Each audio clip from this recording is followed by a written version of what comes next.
हाँ जी। हुण दोस्तों तुहाडे सामने मैं कुछ नमूने अपनी गज़लों के पेश करूँगा। एक कविता दुकान जाके शुरू होगी। गज़ल है जी। मेरे बस जे होवे, मेरे बस जे होवे महल बना देवां, हर मजदूर दा मंजा महल ही ढा देवां, मेरे बस जे होवे महल बना देवां। सिर ते चक चक जिसने इट्टां ढोईयां ने, सिर ते चक चक जिसने इट्टां ढोईयां ने, हर इट्ट उत्ते उसदा नाम लिखा देवां, मेरे बस जे होवे महल बना देवां। लोक लकीरां पिंडे बाहियां, लोक लकीरां पिंडे बाहियां धरती दे, लोक लकीरां पिंडे बाहियां धरती दे, एक एक करके लीकां लाल मिटा देवां, मेरे बाजे होवे महल बना देवां। टोए टिब्बे वेख मैनू चीज़ चढ़दी है, टोए टिब्बे वेख मैनू चीज़ चढ़दी है, जी करदा चक टिब्बे टोई पा देवां, मेरे बाजे होवे महल बना देवां, हर मजदूर दा मंजा महल ही ढा देवां। राखी दी सौं खा के चोरी करदे जो, राखी दी सौं खा के चोरी करदे जो, टुट्टे भज्जे लोहे संग पिघला देवां, मेरे बाजे होवे महल बना देवां।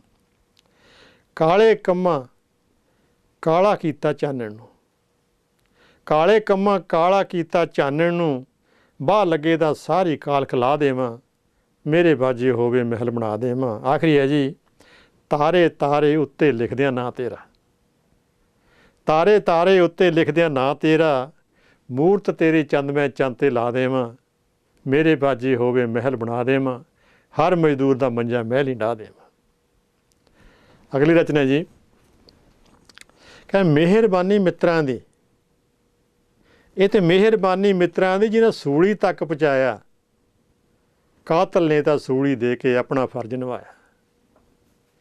खाण पीण तक सीमत रखी यारी मेरिया यारां, खाण पीण तक सीमत रखी यारी मेरिया यारां, मेरी हर निधानी उत्ते उन्हां जशन मनाया, कातल ने तां सूली दे के अपना फर्ज निभाया।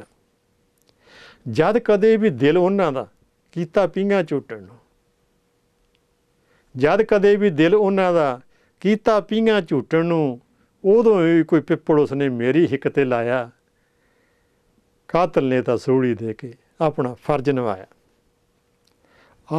आशिक नूं अग ला मसाणी, आशिक नूं अग ला मसाणी, समझे सी गल मुक गई, आशिक नूं अग ला मसाणी, समझे सी गल मुक गई, ਉਹ ਤੇ ਧੂਆਂ ਬਣ ਕੇ ਫਿਰ ਵੀ ਸੱਜਣਾ ਦੇ ਵੱਲ ਆਇਆ, ਕਾਤਲ ਨੇ ਤਾਂ ਸੂਲੀ ਦੇ ਕੇ ਆਪਣਾ ਫਰਜ਼ ਨਿਭਾਇਆ।